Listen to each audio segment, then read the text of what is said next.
What type of kings are Jehoram and Ahaziah in Judah? This is the question we seek to answer today as we continue our verse-by-verse study of the book of 2 Kings on Walking Through the Bible.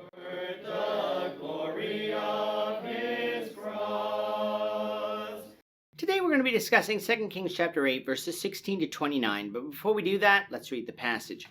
If you have a Bible with you, turn to 2 Kings chapter 8, verse 16, but if you don't have a Bible, don't worry, just follow along with us on the screen. The version that we'll be reading from is the New King James Version. So 2 Kings chapter 8, beginning verse 16. Now in the 5th year of Joram the son of Ahab, king of Israel, Jehoshaphat having been king of Judah, Joram the son of Jehoshaphat began to reign as king of Judah. He was 32 years old when he became king, and he reigned 8 years in Jerusalem. And he walked in the ways of the kings of Israel, just as the house of Ahab had done, for the daughter of Ahab was his wife, and he did evil in the sight of the Lord. Yet the Lord would not destroy Judah for the sake of his servant David, as he promised him to give a lamp to him and his sons forever. In his days Edom revolted against Judah's authority and made a king over themselves. So Joram went to Dezer and all his chariots with him. Then he rose by night and attacked the Edomites who had surrounded him, and the captains of the chariots, and the troops fled to their tents. Thus Edom has been in revolt against Judah's authority to this day. And Libnah revolted at that time. Now the rest of the acts of Joram and all that he did, are they not written in the book of the Chronicles of the kings of Judah?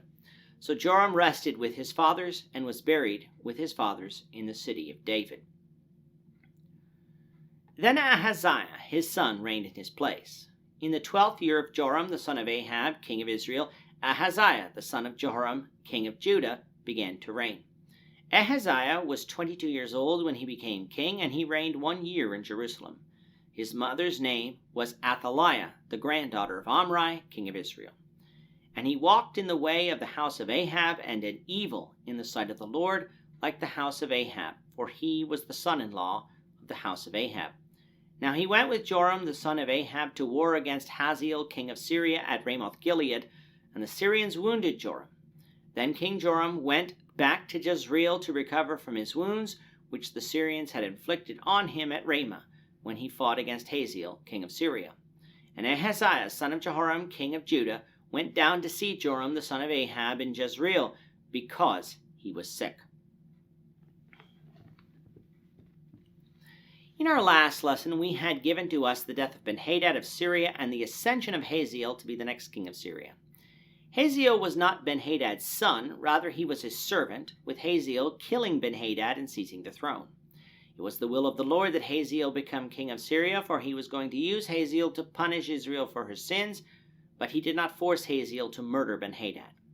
Coming out of verse 16, the writer of 2 Kings has to catch us up with the history of Judah before moving on to the next section of Israel's history. Thus far in 2 Kings, Judah has hardly been mentioned. Jehoshaphat is present in chapter 3 in Israel and Judah's battle with the Moabites, and Jehoram, king of Judah, is mentioned in passing in chapter 1, verse 17 in connection with the ascension of Jehoram of Israel. But other than that, this book has focused on the history of the northern nation of Israel and the exploits of Elisha. With our chronology now on the screen, we have to make sense of everything that is being told to us from what we've studied thus far. 1 Kings 22 verse 42 told us that Jehoshaphat reigned for 25 years, which began in the 4th year of the reign of Ahab, which is why we have Jehoshaphat reigning until about 846 BC. However, as we've said in previous studies, there must have been a co-regency between Jehoshaphat and his son Jehoram, because Jehoram of Israel is said to have begun his reign in the 2nd year of Jehoram of Judah, according to 2 Kings 1:17, and the 18th year of Jehoshaphat, according to 2 Kings 3 verse 1. At the time we said that when we get to 2 Kings 8, the language here would lend to this being true, and that's what we have in verse 16 when it says that Jehoshaphat, having been king of Judah, that Jehoram began to reign. Now you might be thinking, what does that language have to do with anything? Note what verse 16 doesn't say. It doesn't say that Jehoshaphat had died yet. Now, yes, people assume that Jehoshaphat had died, and that's why Jehoram became king, but that's not what the verse says. It simply says that Jehoshaphat had been king and that Jehoram began to reign.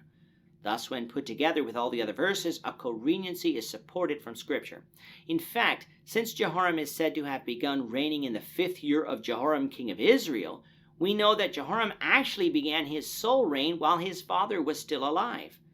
This too would fit with the language used in 2 Kings 8:16 and explain why the writer of 2 Kings would mention Jehoshaphat but not say that Jehoram reigned upon his death here in this chapter. Now, why would Jehoram have begun his sole reign while his father was still alive? Scriptures doesn't say, but perhaps it is because Jehoshaphat became too ill to reign, or perhaps something else happened. But needless to say, Jehoram is said to have begun his reign in the 5th year of Jehoram of Israel, placing us in about 847 BC, within a year of his father's death. Jehoram of Judah is said to have reigned 8 years, with those 8 years being counted from when Jehoram was said to be sole ruler over Judah, meaning that his reign ended around 840 BC. But unlike Jehoshaphat his father, Jehoram of Judah did evil in the sight of the Lord, becoming the first king of Judah to carry this moniker since Abijam, son of Rehoboam, who died some 65 years earlier. Now, why would Jehoram not follow in the footsteps of his father Jehoshaphat and grandfather Asa? Because he was married to the daughter of Ahab of Israel, Athaliah. Recall that Ahab was the most wicked king that Israel had up to that point, with Ahab introducing Baal worship in Israel. Thus, it is no wonder that growing up in that type of household would have a corrupting influence on Athaliah, who in turn corrupted her husband. Nevertheless, the Lord did not destroy the house of David as he was about to do to the house of Ahab, because of the promise that he made to David concerning the Messiah.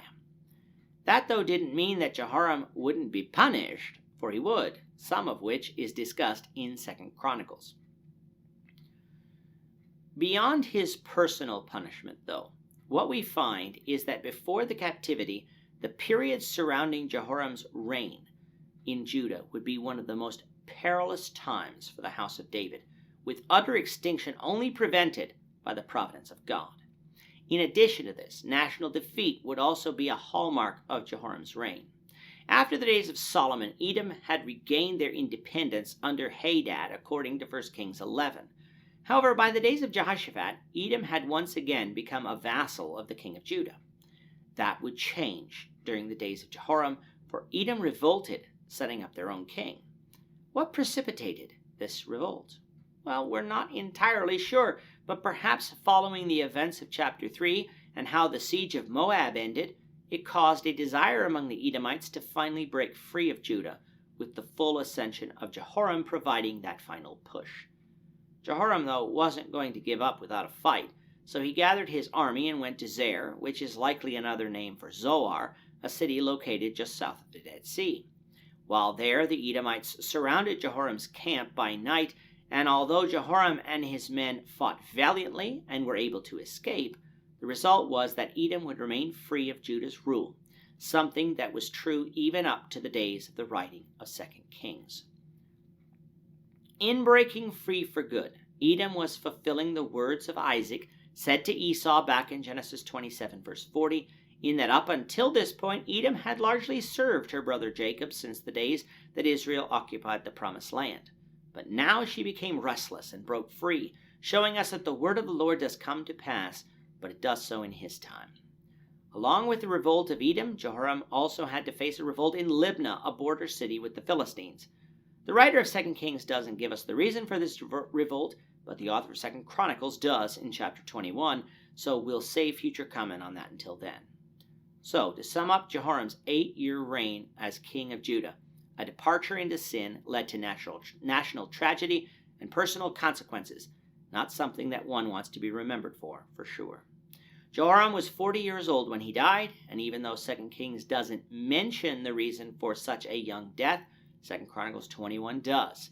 His death was at the hand of the Lord, punishment for sin. With Jehoram now dead, Ahaziah, which 2 Chronicles 22 would confirm to us is Jehoram's youngest son, began to reign in his place at the age of 22. This coincided with the 12th year of the reign of Jehoram, king of Israel. Looking at our timeline, you would quickly notice that Ahaziah came to the throne during the final year of Jehoram's reign in Israel. In fact, Ahaziah's short one-year reign in Judah is directly attributable to the events surrounding the end of Jehoram's reign in Israel, something we will see, the Lord willing, in the next chapter. Ahaziah, instead of being a break from his father's wickedness, though, was a continuation of it, with Ahaziah's mother, Athaliah, daughter of Ahab, holding much sway over the throne in Judah at that time, and thus the king as well. Meanwhile, at the same time in Israel, Jehoram is instigating a fight against Hazael of Syria at Ramoth-Gilead. If you recall from the end of 2 Kings, Ramoth-Gilead was supposed to have been returned by Ben-Hadad to Ahab as part of the peace treaty, but Ben-Hadad reneged. And when Ahab tried to go and enforce the deal, Ahab was killed in battle. In the intervening years, Syria and Israel continue to fight over this region, which is what is going on here. And like with Ahab, Jehoram lost the battle at Ramoth-Gilead, suffering a major wound himself in it. However, unlike Ahab, Jehoram didn't die, being able to go back to Jezreel in order to try and recover. And likely, due to their close family relations, Ahaziah of Judah came to visit Jehoram because of these injuries, likely as a means of comfort. This would be a mistake on Ahaziah's part, something that we'll see borne out in chapter 9.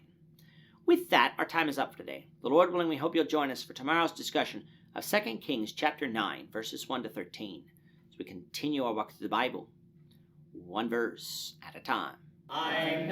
Thank you for watching today's episode. We hope that you found it edifying and ask that you not only subscribe to our channel and podcast, but that you like and share this episode among your friends, so that the saving gospel of Jesus Christ can go out to the whole world.